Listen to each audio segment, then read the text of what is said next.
All right, I think that's okay. Yeah, perfect. Thank you, Wayne. Okay, moving on. We want to advance the slide. Could we just, Michael, review the oats product, please?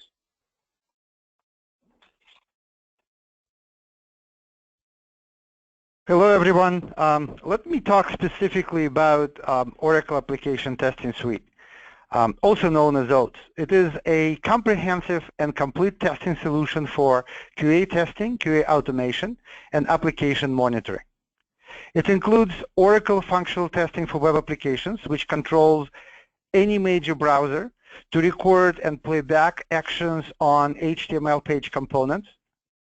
Oracle load testing for web applications, which recreates HTTP traffic to measure application performance under load, simulating hundreds of thousands of virtual users.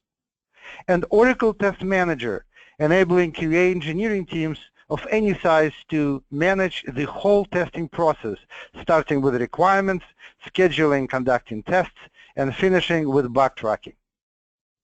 OATS works with any web applications and web services, but being part of Oracle gives us a unique ability to work with Oracle products and Oracle technology stack. Oracle function testing can be sold, used as a standalone, or with different accelerators. Accelerators are developed for every Oracle technology and make scripts more readable and durable. When we generate a script, the content of pages are described not from the browser point of view, but from a human. The modern web applications are built with very dynamic pages, consisting from a large number of basic components, such as image maps, with a lot of JavaScript and AJAX calls. We represent these image maps and other basic components in our scripts with what they really represent, things like trees and tables, menus and action buttons. So when a QA engineer reads the recorded script, he will see a tree subnode of a spreadsheet was expanded and not some image was clicked or some dialogue appeared. When a QA engineer wants to verify functionality and content, he or she is not just verifies existence of a component, but works with what these components mean to the user. For example, they can verify that expense report rows in a table add up correctly in the summary below. We can go to the next slide.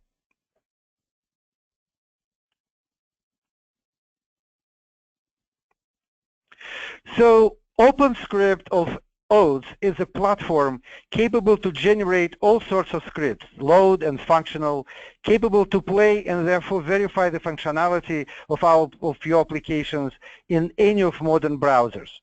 This way, you may not need to develop script for each browser, saving a lot of time and effort. No matter if you purchase Oracle functional testing for web applications or Oracle load testing for web applications or now Oracle Flowbuilder, you will always get OpenScript platform. You should also buy the right accelerators for the technology your applications or applications are written on. With the introduction of Flowbuilder, Mazel will present later with much more detail, OATS provides a different way to represent individual scripts and the whole testing process.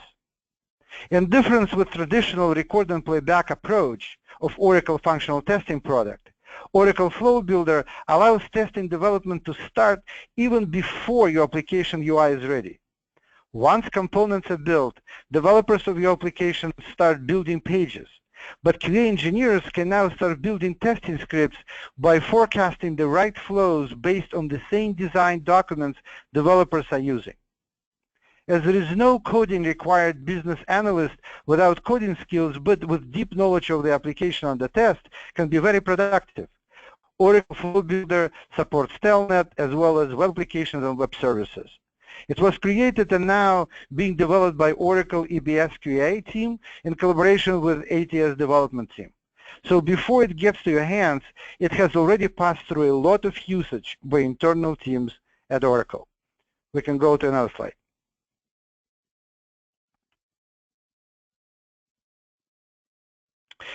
So buying a testing solution from Oracle makes a lot of sense, especially if you plan to test applications either made by Oracle or based on Oracle technology stack. Many of the products are co-developed by Oracle QA teams themselves. All accelerators are being used by a large number of Oracle QA teams. Testing is done on massive internal clouds, and many teams developed a large number of scripts, counted in millions, and sometimes by more than 1,000 team members. Your own team should be able to start quickly and save a lot of time, because you will be relying on the experience of thousands of users before you, for every release coming to you with more and more functionality. Next slide.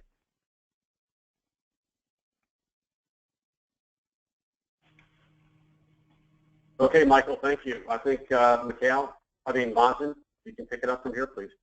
All right. Yes, thank you, Michael. So just like Michael mentioned, with Flowbuilder, Flowbuilder is part of the functional testing suite, and it's component-based. So when you get Flowbuilder, what type of components do you get? What do we get? So you would get the starter pack, and that supports 12.1.3 and 12.2.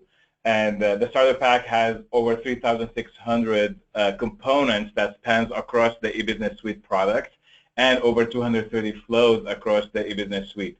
As you can see, looking at the products here, it really does go across. Those are the flows that are commonly used by customers, the flows that do end-to-end testing. So really, it's more of end-to-end flows and breadth. It covers the breadth of the flows to make sure that your integrations are working, and you're like procure to pay, for example, you would have those flows already covered. Also, like I said, the starter pack is included with Flowbuilder and with the functional testing suite. You can also get, on the top of it, the advanced pack, which you have to procure in addition to the functional testing suite. Advanced pack covers 10 product family. Basically, it covers the niche products. You look at the products here that are covered, and you might think same products are appearing in both packs. That's in starter pack and advanced pack. Of course, as I mentioned earlier, in the starter pack, the components and the flows cover the breadth. They cover certification flows, basically to make sure that your product is not dead out of the box, to make sure if you have a patch or if you have an upgrade, you run those certification flows and you know your product is up and running. Now, with Advanced Pack, it does detailed, complex test flows, just like it says.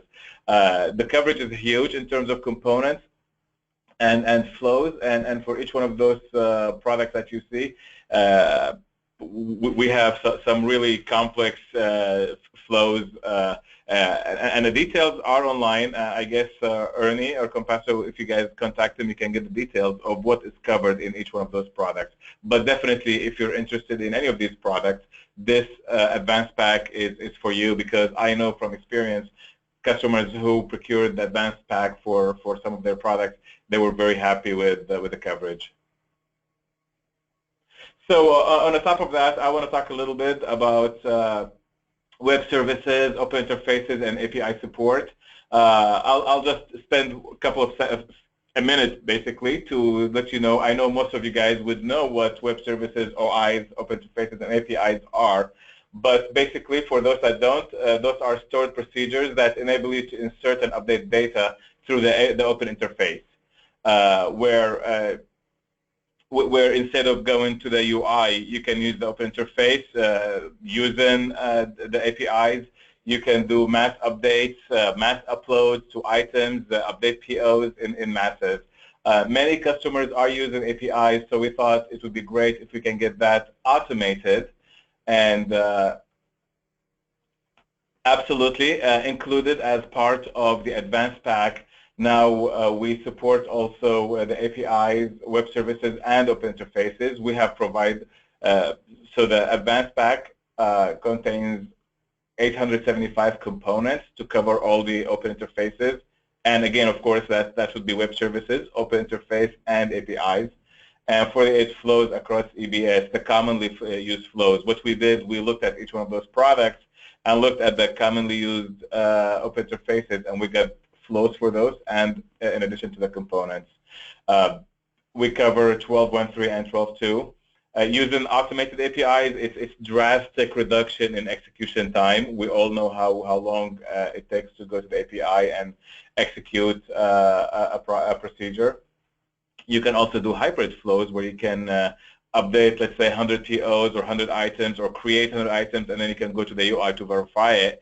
So you can have flows that are hybrid that can use both to verify the output data after you enter them in the tables through the open interface or the API.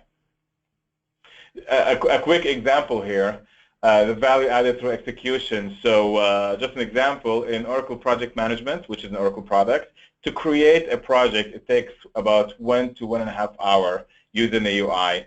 And if you use the automated Flowbuilder API, it takes 26 seconds. And this is a drastic savings, of course. To create a task assignment that's also included in the project, Oracle Project Management product, it takes 15 minutes through the UI and 8 seconds using the Flowbuilder API. So with that said, let's go ahead and take a look at a demo that I have prepared for you guys.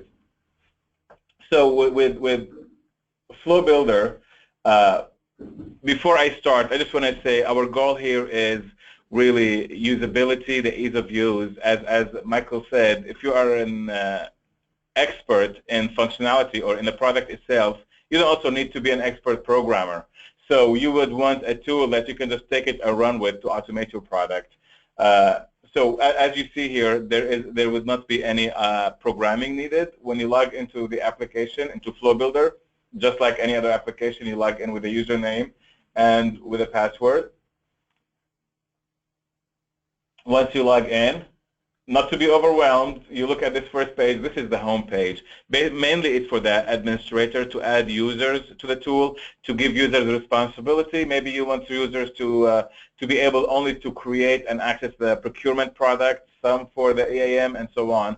So this is where you can add and give privileges to users. So as we spoke about the components, let's take a look at the components link here section. So for example, this is your components repository. That's where all your components reside. You only create the component once, but in many cases, components are already created for you, and they are delivered as part of the starter pack or the advanced pack. So just to browse, if I want to look for the, let's say, purchase order header component, I can either, if I know where it is, I can browse. Like I would just go to procurement, purchasing, and I'll just go down to the forms BPA, that's blanket purchase agreement, and right there I can see my create PO header component. If I don't know where it resides, I can just, on the right side, I can just actually write any words I can think of and hit search, and the same component will appear. So you can search for your component or browse. But with that said, you really, once you have the component created and approved and saved in your repository, I would not, usually you don't have much reason to go over there and look at it. What you really want to know is how do you create an automated flow. So to create an automated flow, we click on the flow link on the top, and we get here to the flow area. What I'm going to do, I'm going to create a flow, basically, that would log in through one UI, search for an item, add the item to the cart, and submit a requisition. And as you know, at most of the companies, you submit a requisition, it doesn't get approved right away. It goes as a notification to your manager or to the approver.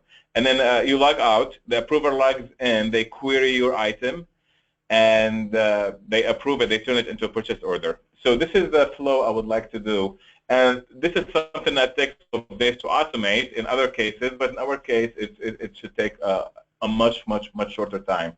So let's start here. What I do when I go to Flowbuilder, I just, since my flow is in procurement, I will go to the procurement product. I'm going to make sure my flow resides in there. And then I'll go to iProcurement and right-click on it. Remember, we talked about ease of use. So we just right-click on the product, and from the shortcut menu, we select create a flow. Once you do that, on the right side, you have to enter the label, the name of the flow, and some information about the flow that you're about to create. So let's enter the name of the flow. Very creative. Create requisition. As you see, it says flow name is available to create in green, which means it checks the database to make sure that you're not overwriting somebody else's flow. So basically, the name is okay. Flow type, this is customizable, but we have here certification, sanity flow. You can just select any flow type you need. And then for tags, enter whatever you can think of that when people search for the flow, to be able to find it, we have here IP, rec, requisition, auto-create, and so on. And then an English description, hopefully. And what I have in here is create a requisition, auto-create it into a purchase order, and approve it. That's the automated flow that we're going to create. Now we'll click on Create Structure. And what you do when you create structure, you'll get the flow with the name that you entered and one scenario under that flow that has the same name. Because assuming you have a one simple small scenario, then that's exactly what you need. This is only a structure and a label, and we have one scenario. But since I'm having two scenarios, just real quick here, when it comes to testing, to test automation, you really need to understand testing itself before you automate. So definitely having a process and being organized is very important. Since I'm doing a flow with two scenarios, housekeeping is very vital for me. I want to make sure I have two scenarios even in my automated flow. So it wouldn't look like a mess once I'm done. Or once you have 100, 200, 300 automated flows, you do not want them to look like a mess. Make sure that you follow a process in terms of naming and cleaning the flow. So I'm going to name from the shortcut menu. I'll do update scenario name, and my first scenario will be only create a requisition. That's my first scenario. And the second scenario in the flow, I'm just adding here add scenario below from the shortcut menu, and it'll be auto create requisition to a purchase order. Now we have a flow with two scenarios. Let's go ahead and start getting those components that we talked about. You see here it says component, approved component in this little section in the middle. That's where you can create as many components as you want, but unless it's reviewed and approved by a designated person that you choose, it will not show up here, because this is where you want your golden set, your foolproof components. So we come to our components, approved components area, and as you see, we have what's called generic library. Now, generic library contains components that do not belong to any applications, like log into the application. That's not part of any product. Navigation, again, that doesn't belong to any specific product. So we have all those generic components under this library. And also, to make my automated flow run on any environment, you don't want it to be environment specific, where if the environment's name changes in the future, there goes all your automation suite. It's broken, right? So let's make it generic, and let's make it run on any given environment. For that, we go into our generic library, into our oats, and the first component we grab, as you see, it's called prompt URL. We drag it and drop it, as simple as that. We drop it into our first scenario. So prompt URL, basically, when you go to run your automated flow, it'll ask you which URL, which environment do you want to run it in. You enter the URL of that environment, and then you watch it run. So first we get prompt URL, and then you need to log into OAF. So we drag and drop that component. Those are components that are already made for you. Navigation, you navigate OAF. I'll show you how to enter your navigation steps in there. So now we're done with the login in and the navigation. We need to get to the actual flow. So what I'll do, I will search for it, which is add item to cart. As you remember, I said we're shopping for an item.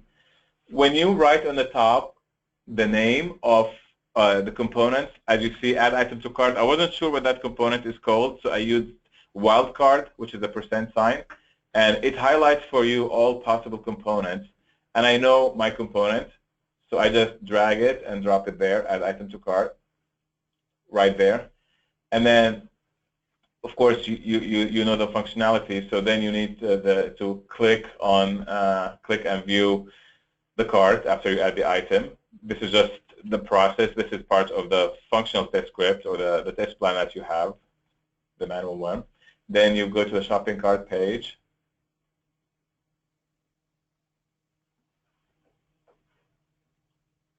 And at the end, you want to review and submit your requisition.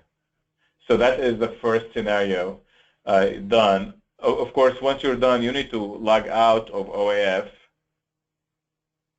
and you're done. Now, in the next scenario, the manager or the approver would log into OAF again. They need to navigate to the auto-create form so we're using forms and OAF pages here in this flow. So now we're going to the auto-create form. We just drag that component for the component for that form.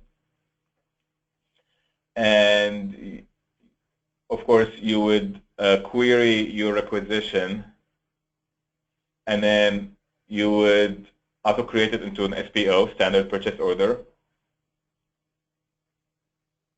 Once you are in the purchase order, you need to change some information in the header of that purchase order. So we grab the purchase order header component, and then you need to approve it. As you can see, it's all drag and drop. If you have your Word document or your manual test script in front of you, we can just follow that to drag and drop. Then we close all the forms, and we exit the application.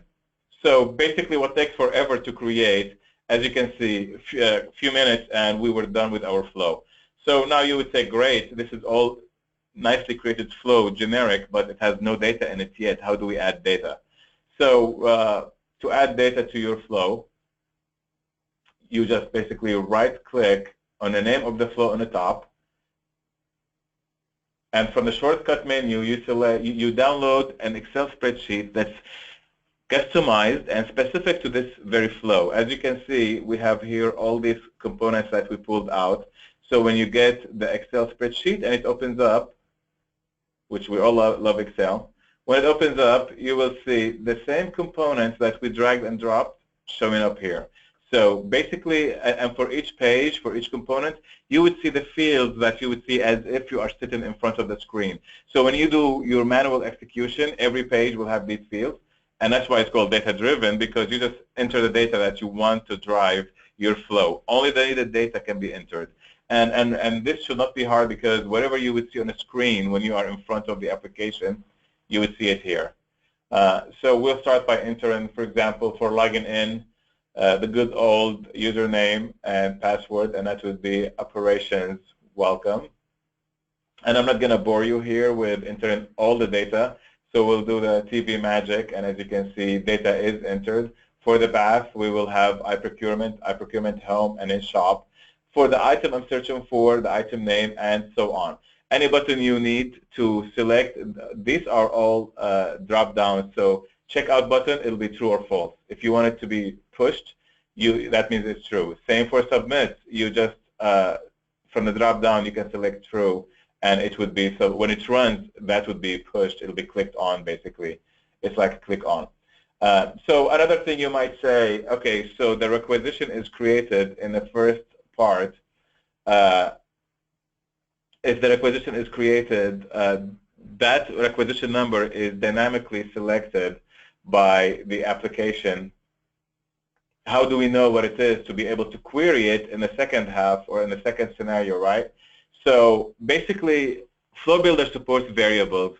When that requisition number is created, Flowbuilder grabs it and keeps it as a variable. So as you can see here, when you go to the auto-create form, you enter the requisition number that was created, and basically it's a variable.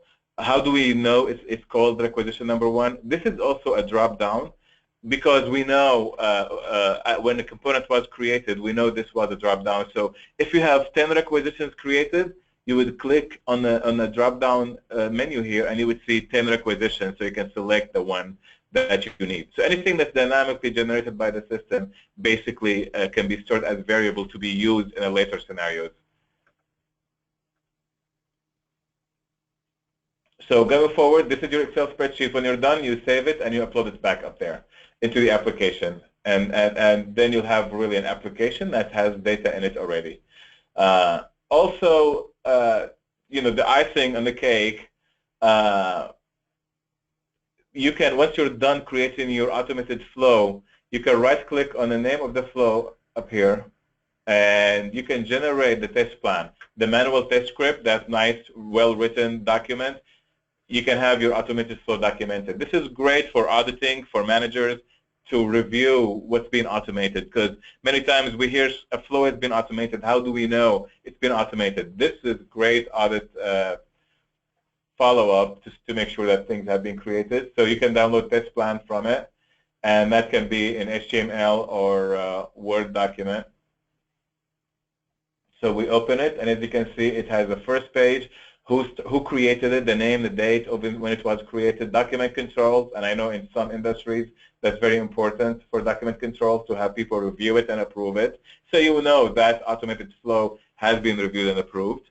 And moving on, we also have, let's see, we have the scenarios. As you know, I only created 2 scenarios in my flow, but if I had 20 scenarios, you'll see in the outline 20 scenarios. This is for a quick look on the scenarios and what's being created as part of the flow. And then you have the detailed description of each scenario. So for the first scenario, which is create requisition, you'll have log into OIF, you'll have your data. Basically, you'll have a full-fledged test plan that you can attach to your automated flow. And the next scenario follows.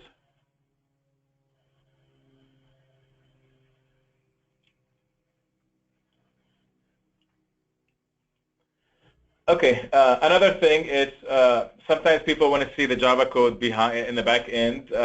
You really do not need to, but if you really want to see it, you can easily right-click on it, and it'll show you what's in the back end. You'll see for each scenario, you can see the code behind it. But I really don't do this. Once you create your automated flow, you're good to go. So now it's created. How do we run it? So to run your flow, basically you right-click on the name of the flow itself on the left side, and then you want to generate it.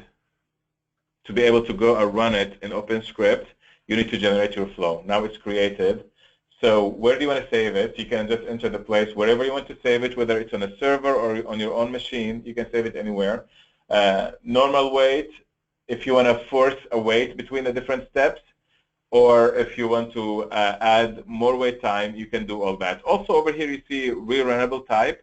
So this is for unique data. For example, your flow creates an employee. If you take that flow and run it in an environment and you create that employee, you can only run the flow once, because next time if you want to run it in that same environment, it'll tell you the employee is always created and your automated flow will error out.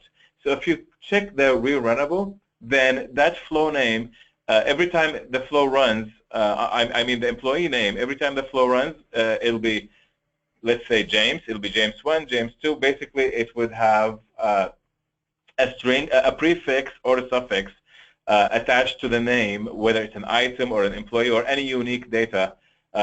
You can rerun it over and over in the same environment. No need to clean your data and run it again. You can just use in the same environment, you can use the same script over and over. So you download the suite, as I mentioned, and you save it. Once you save it, we go to OpenScript to run it. Now we're done with Flowbuilder. We have already created our flow. So let's open OpenScript, which is the player where you play and run your automated flows. So OpenScript is opening up. And what we do here, we just click on the open. We find our flow, and we just select it. Okay, there you go. We select it, and we select the master driver, and it should show that both scenarios are in there. You just open it and you click on play. That's all what you need to do. As it plays, if you remember, the first thing was prompt URL. That's the first component we dragged. So it asks you which environment you want to run it in. We enter the name of the environment. It goes to the environment. It highlights in red the area where you are working. So wherever you have the focus, that's highlighted in red. Now we're seeing the execution of the flow that we just created. So we logged in, we did the navigation. Now we enter the item's name and on our store, in our store, and hit go. We select the quantity, and we do view cart and check out. Now we showed up, and now we do a submit, and that would create the requisition. As you see, the requisition number is generated, and we're done. We log out. Now the manager or the approver logs in to query your requisition. I'm just checking to make sure everything is running fine. So let's go to the auto create form and find that variable that we just created, which is we're opening spawning the form server. So we'll get the auto create form, and we enter that requisition number that was created. Since that was a variable, we have it. We do a find on it. We select it. This is exactly component by component of what we did. Once auto create happens, it'll open up the purchase order form. We update a couple of information here on the purchase order header, change the supply on the site. We approve it, and we submit. After that, we close the application and exit to make sure your next flow runs clean. So we're good there, and you see the status of the purchase order is approved instead of incomplete. So we're closing everything, and now let's go back to our OpenScript to see the result of our automated flow. How do we know it ran fine? Down below, it's running, and as soon as the run ends, which is it's creating a report for us now. It says passed, it's done. We see the report on the upper right corner. So let's check out the report.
find yourself every Monday you're updating 500 items or purchase orders, definitely get the API automated script, and that is really easy to do once you know how to use it. It doesn't take much time to be able to run it and to run verification on it also through the UI or internally through the API. But we have customers, Ernie, that have been using these automated scripts to run their like end of the month activities and anything that you do on a regular basis. They use them on production they use the automated tool to run their repeatable tasks. So definitely. Sure. Okay. Next question. Is the data entry Excel spreadsheet template automatically generated and changed if the flow is changed? So basically, each flow will have its own customized Excel spreadsheet. You download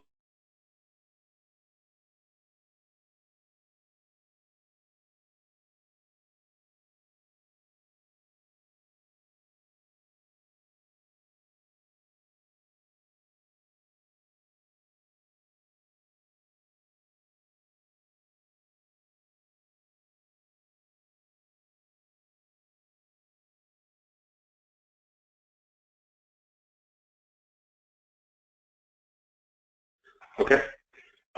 Next question. I assume this works for R13 forms as well, not just OEF. Absolutely. It works for, as was mentioned earlier by, let's see, I think we have a page here that mentions what's covered by it. But basically all different UIs are covered by it. Just to summarize it for you.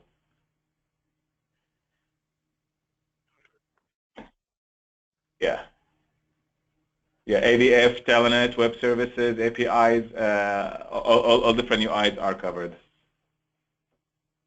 Okay. What is the procedure for identifying all the components? That is an excellent question. So from our end, what we deliver with the starter pack or the advanced pack, for the starter pack is what we use on day-to-day for certification. For the advanced pack is what we use in details for deep down complex. But this is, with time, we kept feeling the need for a component and we were doing it. But for customers, the best way to do it is, again, either you do it yourself or the partner you work with would have, and I know, Ernie, you guys have done that before, basically you need to do mapping to your product. So you have some planning to do before you start the actual automation. And that would be mapping the components to your product. You look at your flows. This is what you're using. And then you do a cross-check with the components. So when I started out a few years ago doing my first demo, customers will ask us for a demo for their product. And we would find out that, 70% is there, 30% we need to create, and maybe one or two components we need to update. As time went on, now I'm going to we have all the components. So basically, you do mapping. You see as simple as Excel spreadsheet. You look at your flows. You look at the components they need, and then you look at what's available. And this is how you do. You start out by going through a component inventory for your product, what's out there and what's needed. Once you have that done, you create your components. One thing I need to add, the demo that you guys just saw, I have a white paper written. It should be posted really recently. It should be posted out soon in the next 1 or 2 weeks on Moss, and I'll send you that note details, the reference number, Ernie. And that white paper will have the same demo I did, but it basically walks you through how to do it, and it'll create a component for you. It'll show you how the component is created in case you need one. So it's a really nice test case that I'm putting out. That should be coming out soon. Okay. And Mazen, adding to the question, I think also showed on the demo, there's real easy search capability within the components on keywords to identify which of those components have those things, right? So not only is there a physical exercise to go through and map some of these things, but also there's real quick search capability inherent. Absolutely, yes. To do your inventory, to the cross-check references, you can just do a quick search and be able to do that. Sure. Okay, next question is, how can you include any customization? I'm sorry, any what? Any customizations. How can you include any customizations? So I think it's Yes, when you're creating the flow. Yeah.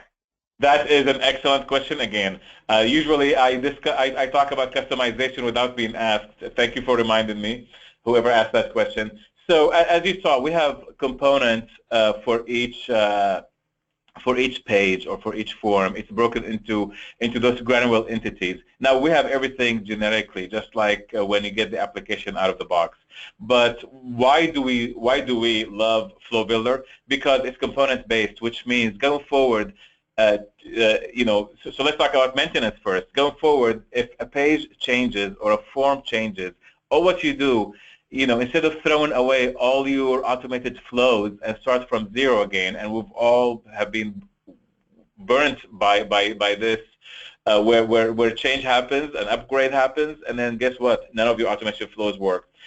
Luckily, with Flowbuilder, because it's component-based, you go to that one place. Let's say the purchase order has changed. We just go only to the purchase order component, update it, and that would be reflected in our flow. So if you have 100 flows that are using the purchase order form, you just update that component only, and 100 flows should be intact. You do not need to redo all your 100 flows. So that's for maintenance and updates. Now for customization, let's say we give you all those components and all these flows, but your purchase order is customized. You have some additional fields that you need to use, or you have less fields, or your fields are shuffled around, different rules are applied. Very easy. You can either take the generic purchase order component that we give you, or any component for that matter, open it, and it opens up just like Excel. You open it, you update it, and save it, and that should be your new customized component. Or you can create a new one from scratch. Instructions on how to do that is all over YouTube, and also I'm sure you guys, Bernie, Ernie, you can help on that. But definitely for customization, you can just update that component to reflect your changes or your customization, save it, and it's a one-time task, and all your flows should be intact. Okay, good. Next question. Are there any components for load testing? It was specifically around Siebel, but I'll let you answer that question generally because I think it's enough, right? Mazen, Okay. Go ahead and answer the question.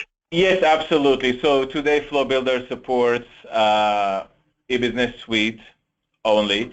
And our friends, as you mentioned earlier, Ernie, our friends in utility took Flowbuilder, and I created a huge number of components for utility, correct?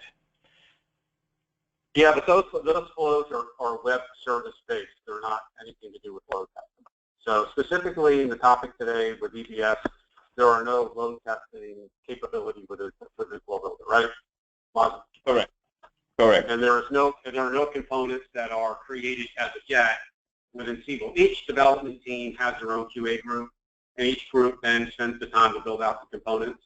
And to my knowledge, Siebel is not available for Flowbuilder. Only EBS and utilities, and I actually think healthcare have some artifacts as well. Okay, next question. I think this is going to have to do with contents within components. Does asset lifecycle management contain any components? And I don't know if you know that offhand, or we can certainly provide the link for the details. But Mazen, any thoughts on that? Yeah, you're absolutely right. For any details on what's available in terms of each product, we'll just provide the link, and you can go in and look. Or if there's anything specific that you really have to know, let us know later, and we can dig out the details for you. Okay. All right, next question. Is there a trial download for this tool, and for how long? The answer is yes, there is, 30 days. We would advise you to contact us at Compasso. We can help you with the download. That's part of the service working with Oracle. There are a few tricks to make sure that everything is operational. We would be happy to assist in that. Next question says SPY and record and mapping. I'm not sure what that means, but Mazen, do you have any thoughts on SPY and record and mapping? Well, what's the first word? Did he say SPY? SPY, S-P-Y, yeah. SPY and record and mapping. You know, I think that's more OpenScript. That's more Michael's area with the SPI. So basically, when you do a record and play, you'll have a SPI that will go, and I think that's what the question is. You have a SPI that will go and get the object information for you, and it'll do the recording. Correct, Michael? Yes, it is, but we don't generate components in Flowbuilder yet, even though that's a great idea. Yes, agreed. Okay. Let's see. Let me just go through. Okay. Using the record and playback functionality, we've experienced timeout issues on playback. Will these issues persist with Flowbuilder? Can you come again, please? Yeah. Using the record and playback functionality, we've experienced timeout issues on playback. Will these issues persist with Flowbuilder? You know, as I mentioned earlier with Flowbuilder, when you create your script, if you know your environment is slow, for example, you know, here at Oracle we have environments all over the place. We test sometimes on environments that are in India, and I know it's slow. I do not want to be faced with this, so you can put either a forced time between steps, or you can do wait for page time, which is like, you know, wait 60 seconds before you time out for the next page, for example. So these are variables you can control when you create your flow, depending on your knowledge of your environment and how quick that is. It's up to you. Okay.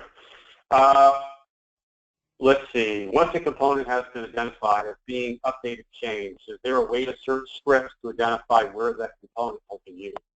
Yes, there are reports in Flowbuilder where you can search for any, you can look at any component and tell you right away which flows it belongs to. And this is really a good one because, like I mentioned earlier, if an upgrade or a change happened on a specific component, how do you know which flows are using it? We have a report that shows that. You enter the name of the component, it'll give you all the flows using it. Okay. Next question. Does the product support custom workflow approvals? Many different people become approvers depending on GL account, product order, dollar value, etc. Yeah, absolutely. I mean, when you create your flow, you want to have more approvers. So whatever you do functionally, manually, you can recreate it here when it comes to when you automate it. And we do have some flows that would have like 5-level approver actually. Okay. Can product support wait time for concurrent processes to run when building a beginning to end? My screen just jumped, so let me just reread the question. Can the product support wait times for concurrent process to run when building a beginning to end scenario? Yes, so you're talking, I believe what I understand from the question here is, if you run a back-end process, how do you know that it's completed before you move on? Definitely, it has, we do have a component, you know, just like when they say we have an app for that, we have a component for that. So we have components when you run, if a component runs a back-end process for you, it will check, it'll wait for it to be complete, because sometimes as part of your flow, you need to grab that number that's generated to use it in something different, in the next scenario.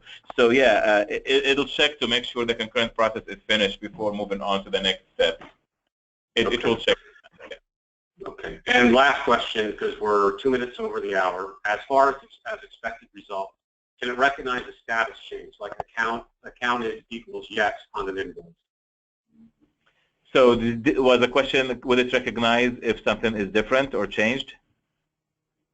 Right, and we just got to note that we may have lost audio with the rest of the folks since it's a few minutes after the hour.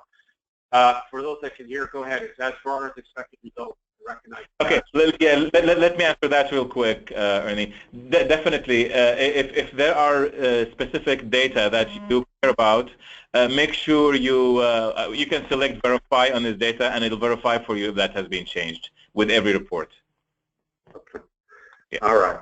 Very good. And I just want to check on one thing. I think that we have lost. Oh no. Okay. So I think we're still going. Okay. Excellent. Yeah. Okay. Very good. Okay. That is all of the questions that I have.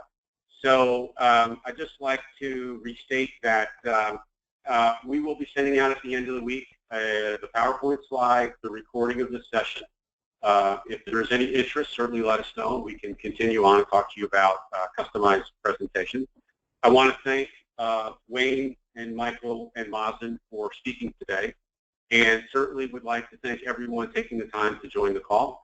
And that concludes our demonstration today. Thank you, everyone. Bye now. Thank you, guys. Bye-bye.